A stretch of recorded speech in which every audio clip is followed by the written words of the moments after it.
चाहिँ हाम्रो खुर्कोटबाट आउने बाटो थियो। यो चाहिँ कालिम्चोकतिर जाने अनि यो चाहिँ सैलुङतिर जाने काठमाडौँ जाने बाटो थियो। हाम्रो चाहिँ जर्नी जरीकोटबाट स्टार्ट भयो। बाटो चाहिँ एकदम राम्रो थियो। आधीसम्म बाटो चाहिँ बीचबीचमा बनाइरहेको थियो। हिउँ पर्छ भनेर मध्यनजर गर्दै हिउँको लागि चाहिँ बाटो चाहिँ नचिप्लियोस् भन्ने गरी बनाइरहेको थियो। बीचमा यस्तो बाटोहरू पनि देखा परेको थियो। योभन्दा अझै नराम्रो पनि थियो।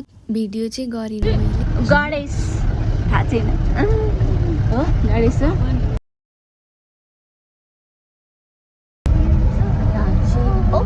सो अफ रोडहरू सबै पार गरेर हामी फाइनली कुरी भिलेजको गेटमा चाहिँ आइपुगेको थियौँ। अनि त्यहाँबाट चाहिँ कुरी भिलेज देखिन थालेको थियो। एकदम राम्रो ब्लू रेड वाउ। हामी चाहिँ जेठको महिनामा गथ्यौँ। सो दिस इज आवर कुरी, सो ब्युटिफुल। हिउँ पर्दा झन् एकदम राम्रो हुन्छ तर हामीले हेर्न पाएनौँ।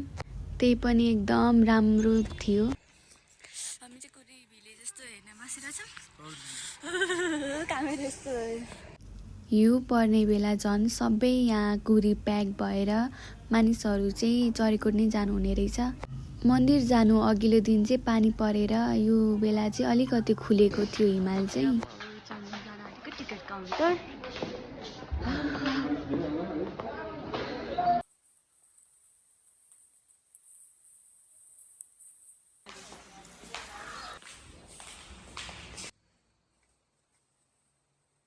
हामी जाँदा चाहिँ पर पर्सन वान वे चाहिँ 400 थियो। जम्मा 2-3 मिनटको मात्र राइड थियो यसको। Wow guys, today is our lucky day.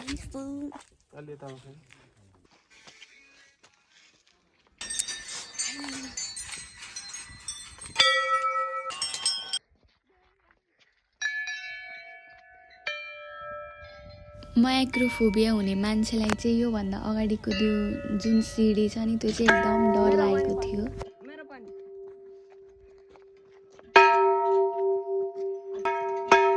जय कालिम्चोक माता। कालिम्चोक भगवती चाहिँ काठमाथि बन्नुभएको थियो।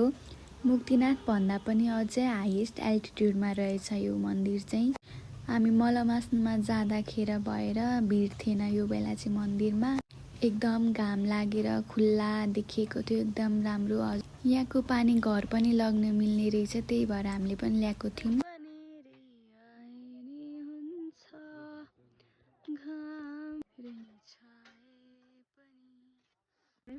गाई चाहिँ आई एक्कोफोबिया आई मुनि झर्न डराइरहेको थियो।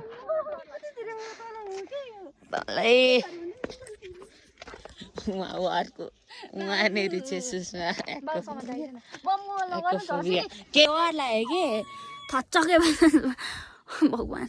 सो गाइस आज हामी फर्क्यौँ। सबजना बाई भन्नु। By by. By guys. So beautiful. By.